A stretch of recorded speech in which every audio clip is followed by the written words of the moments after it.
네, 안녕하세요. 건강의사 이마성 원장입니다. 네, 오늘은 제가 준비한 주제는 척추 협착증에 대한 요추 협착증 또는 척추 협착증이라고 하는 협착증에 대한 얘기를 준비했습니다. 일단 한번 화면을 보시겠습니다. 그림이 나오죠? 네. 이게 지금 사실은 정상적인 척추와 그다음에 약간 좁아져 이상 있는 척추에 대한 얘기인데요.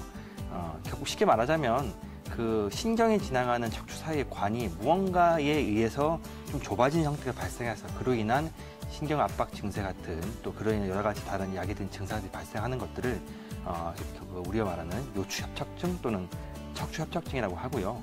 주로 요거는 이제 경추나 흉추에는 잘 없고요.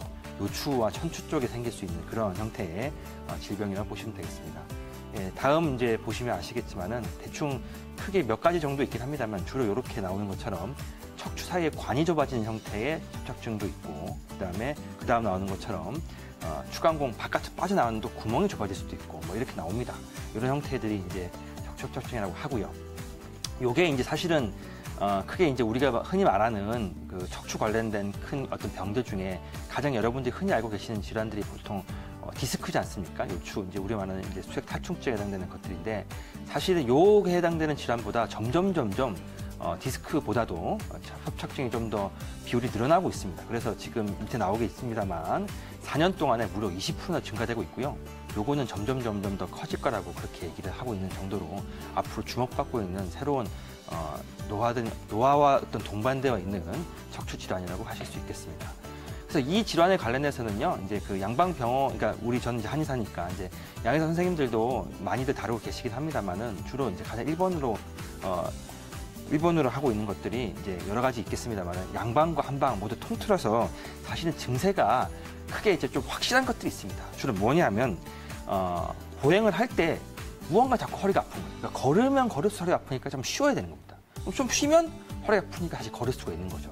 저희가 이것을 이제 신경적 파행적 보행이라고 신경성 간헐적 파행 보행이라고 표현을 하는데 이 간헐적인 파행 보행이 나는 것이 협착증의 가장 정증의 1번의 증세라고 보시면 되고요. 그리고 아무래도 좀 디스크보다는 좀 노화성이 조금 더 많이 있는 형태다 보니까 아무래도 연세 드신 분들은 조금 그냥 서 있는 자세라든가 여러 가지 자세만으로만 해도 그 자체만으로 해도 요추가 좁아져 있는 경우들이 많다 보니까 무언가 이 형태들이 좀 반복이 되면서 근력 약화가 동반이 됩니다. 그래서 밤에 뭔가 다리가 더 아프다고 한다라든가 아니면 뭔가 다리가 금방 근육이 빠진 느낌이 든다라든가 이렇게 동반된 경우도 많고요. 세 번째로는 이제 추간공이 좁아져 있는 형태이기 때문에 허리를 숙이면 구멍이 좀 열리기 때문에 편해지는 거죠. 그래서 간헐적 파행분을 하시다가 주저앉거나 혹은 허리를 숙이면 좀 편해지는 겁니다. 그런데 이제 디스크 환자들은 정반대로 허리를 숙이면 더 아프거든요. 그래서 이제 디스크, 물론 연세가 드신 분들은 디스크랑 병행하는 경우도 많지만 조금 더 협착증이 메인인 그런 분이라고 하신다면 허리를 숙일 때 편해지느냐 아니냐에 따라서 이제 증세가 조금 더 메인 증세가 무엇인지가 나뉠 수 있다고 볼 수 있으면 되실 것 같습니다. 아까 말씀드렸지만 요건 이제 이 질환은 양한방 모두 다 요새도 많이들 접하고 있는 질환이다 보니까 우선은 이제 의사 선생님들 같은 경우에는 보통 이제 한 6개월 정도 보존적 치료를 통해서 한번 이제 운동이라든가 스트레칭이라든가 여러 가지 방법 통해서 이제 푸는 방법을 하시다가 그래도 안 되면 이제 시술을 들어가시는데 보통 이제 추간공 사이에다가 풍선 같은 걸 집어넣으면서 약간 확장한 형태, 좁아져 있는 공간이니까 확장을 통해서 이제 그 공간을 넓혀주는 형태를 하시거나 그래도 정 안 되면 지금 그림에 나와 있는 것처럼 뼈와 뼈 사이에 이제 고정을 하는 거죠. 그래서 강제로 고정을 함으로써 공간을 넓혀주는, 공간을 확보하는 형태의 치료를 하게 되는데요. 문제는 이제 이렇게 공간을 확보하는 형태의 그런 수술 방법을 일종의 우리가 고정술이라고 하는데 고정술.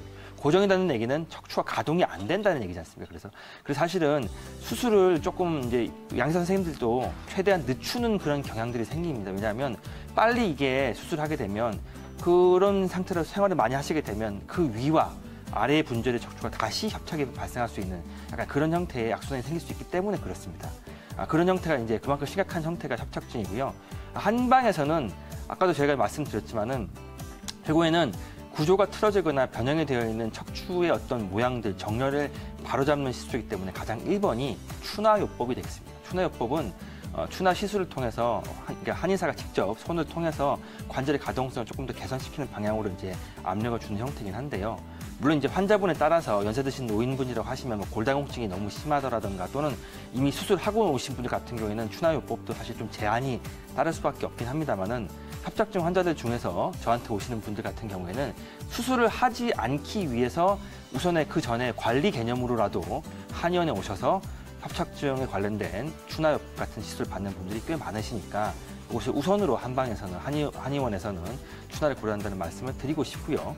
두 번째는 이제 한약인데요. 한약 같은 경우에는 결국에는 이제 아무리 저희가 추나를 해도 연세 드신 분들 그 자체에 어떤 그 비틀어진 형태에 해당되는 인대나 근육, 힘줄 같은 것들이 그렇게 오래되었기 때문에 너무 많이 틀어진 상태로 굳어 계시거든요. 그러니까 추나를 해도 금방 돌아가는 형태들이 발생하시는 거죠. 그런 경우에 한약 치료를 통해서 인대나 건을 부드럽게 하면서 힘을 강화시켜주면 추나 효과가 훨씬 더 오래 잘 유지될 수 있기 때문에 한의원에서 하는 이제 연세 드신 분들의 협착증 치료 같은 경우에는 크게 가장 1번으로 고려할 수 있는 부분이 추나요법이고 2번이 한약요법이라고 할 수 있겠습니다. 그리고 또 마침 오늘이 4월 8일인데요. 4월 8일부터 전국의 모든 한의원에서 추나요법이 건강보험에 정식으로 진입되었습니다. 그래서 이제 시청하고 계시는 이제 협착증 혹시 환자분들이 계신다고 하시면 근처에 추나를 잘 하시는 한의원에 방문하셔서 한번 전문적인 상담을 받아보시는 것이 좀 더 좋은 그런 상황이 아닌가라는 생각이 듭니다. 추나요법이 건강보험에 들어간 4월 8일에 건강한의사 이마성 원장이었습니다. 감사합니다.